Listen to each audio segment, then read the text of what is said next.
Last year, the Boston Red Sox traded for a washed-up Steve Pearce in the hopes that he would somewhat find his swing. Not only did he re-find his swing, but he was one of the best hitters in the second half of 2018, and that followed him all the way into the playoffs en route to winning a World Series MVP in which he hit 3 home runs and had 8 RBIs. What we're going to do in today's video is we're going to talk about all of the players from 2019 that were traded to a brand new team and just like Steve Pearce, got even better. This video is going to be brought to you by our sponsors, SeatGeek. If you're going to any Major League Baseball games, playoff games, football games, basketball game, hockey games, anything like that, or even concerts, if you use code Fuzzy, you can save $20 off your order. Sometimes it's a free ticket. And without further ado, it's time to get into the video. Who are the best players in 2019 after being traded to a new team? If you're a baseball fan, you already know some of the players that we're going to talk about in today's video simply because I put them in the title and the thumbnail of today's video. Nicolas Castellanos was one of the best players I've seen in quite some time, but we're going to talk about him in just a second because he's kind of the star of this video. Starting off, we're going to go ahead and talk about relief pitcher Nick Anderson. This guy was on the Miami Marlins, one of the worst teams in Major League Baseball at the beginning of the season. He had a 3.92 ERA and a 1.3 whip with an unreal 14.2 strikeouts per 9, so he wasn't even bad with the Marlins. He's just on the Marlins. The Tampa Bay Rays knew that they were going to have to make a huge splash in the trade deadline market because they were going to go to the playoffs. They believed in themselves. Ultimately, the Indians did choke away, so it was the A's and the Rays and the wild card. And who was one of the biggest players in that game? Nick Anderson. He was traded for Ryan Stanek. He was supposed to bolster the bullpen with Diego Castillo, Oliver Drake, and Emilio Pagan. This guy, since the All-Star break, has struck out 50% of the guys that he has faced. He is making Major League Baseball players look like little leaguers in the batter's box. He has a 2.11 ERA and a .66 whip with the Tampa Bay Rays, and he has 41 strikeouts and 21.1 innings pitched. So I talked about how he had a 14.2 strikeouts per 9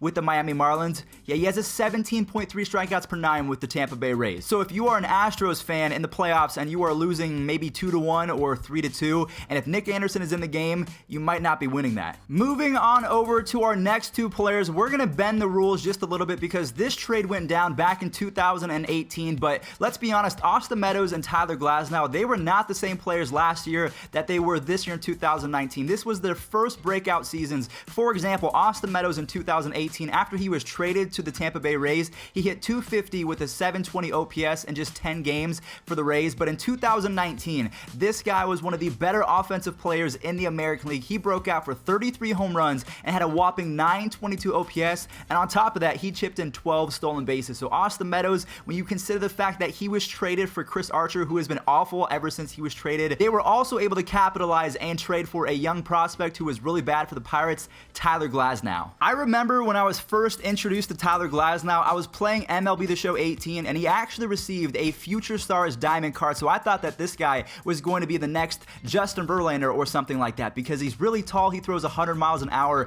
but after he was traded back in 2018, in 11 games for the Tampa Bay Rays, he had a 1-5 record with a 4.20 ERA, so he really was not that great, but I don't know what happened to him. The 2018-2019 offseason, something clicked for both Aastha Meadows and Tyler Glasnow because Glasnow, even though he was injured, he was going to be in the conversation for signing him because in 12 games started, I need you guys to prepare yourself for these stats. In 12 games started this year, Tyler Glasnow had a 1.78 ERA with an insane .89 whip and an 11.3 strikeouts per 9 as a starter. So when you have Aastha Meadows and Tyler Glasnow on your squad performing at their peak levels after trading away Chris Archer, this has to be one of the biggest steals in the history of baseball. I'm even putting this in the same conversation as Babe Ruth to the Yankees because you get 2 All-Stars for a washed-up pitcher.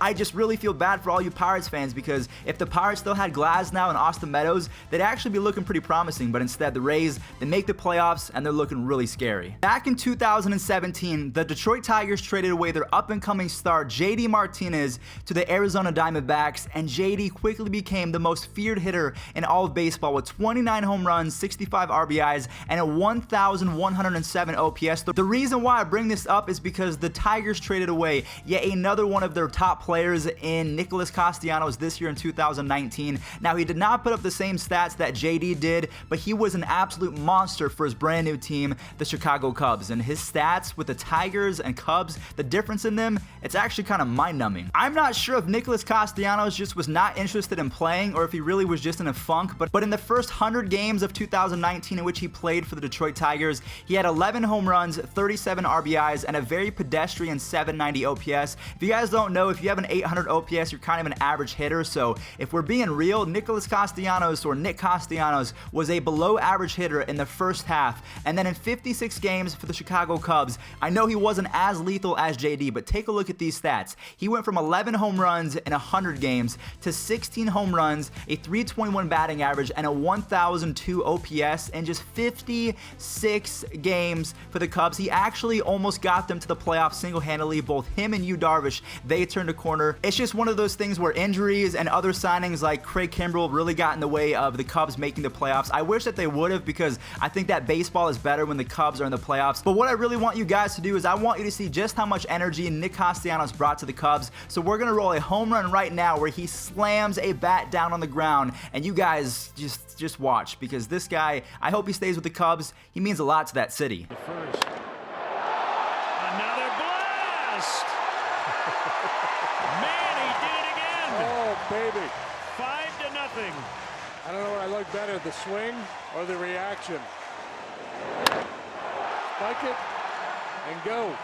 2 two-run homers. So now that we've seen Nick Castellanos, I would have to say that that was the last of the All-Stars in this video. Coming up next, we have a few role players that were still really good, but they're not Nicolas Castellanos, Tyler Glasnow, or even Aastha Meadows. Before the season started, the Diamondbacks and the Cardinals engaged in a massive blockbuster trade in which Paul Goldschmidt was sent to the St. Louis Cardinals in exchange for 2 prospects, Luke Weaver and Carson Kelly. We're going to talk about Carson Kelly right now because he made the Diamondbacks GM look incredible by raking after being traded for Paul Goldschmidt, one of the best players in baseball. Before the trade, in his previous 131 plate appearances, Carson Kelly had a 154 average and 0 home runs. So he was awful in the big leagues, and then all of a sudden, as soon as he gets traded to his brand new team, I don't know if it was the Arizona Air, because they do play in a dome, so I don't know how that would work, but he had 18 home runs and an 826 OPS. You might not think that that's really good, but for a young catcher, that's amazing. So guys, in the comment section down below, I want you to let me know, do you think that Carson Kelly is going to be a stud in 2020 and the years going forward?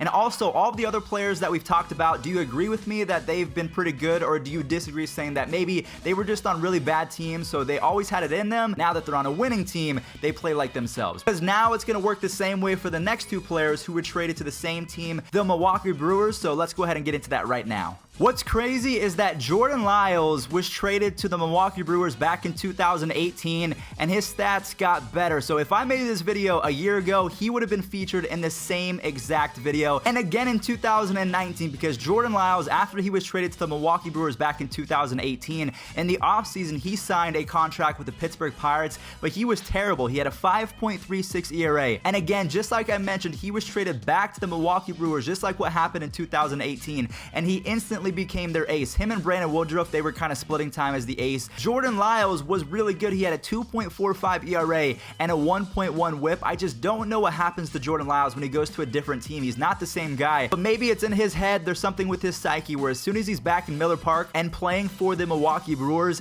he's one of the better pitchers in the National League. I don't get it. Another thing that I don't get is the final player that we have to talk about today, because Drew Pomeranz, where did this guy come from? If you're a Red Sox fan or if you are a Giants fan, you're probably thinking to yourself, Drew Pomeranz for the Brewers, it just does not make sense. He was traded from the Giants as a starting pitcher to pretty much being a starting pitcher, relief pitcher for the Brewers, but mainly a relief pitcher. Before he was traded, in 17 games started, Drew Pomeranz had a 5.68 ERA, a 1.6 whip. He walked 4.2 hitters per 9 innings. He did have a pretty decent 10.7 strikeouts per 9, but overall, we can take a look at the stats. He was not good for the Giants. Then he gets traded, and in 26.1 innings pitched for the Milwaukee Brewers, he puts up a 2.39 ERA. He's able to get his whip under 1, and anytime that you have a whip under 1, you are considered elite. He also lowered his walks per 9 to 2.7 and upped his strikeouts per 9 from 10.7 to 15.4 strikeouts per 9. Something must have been ignited within him, because he started throwing 98 to 99 miles an hour.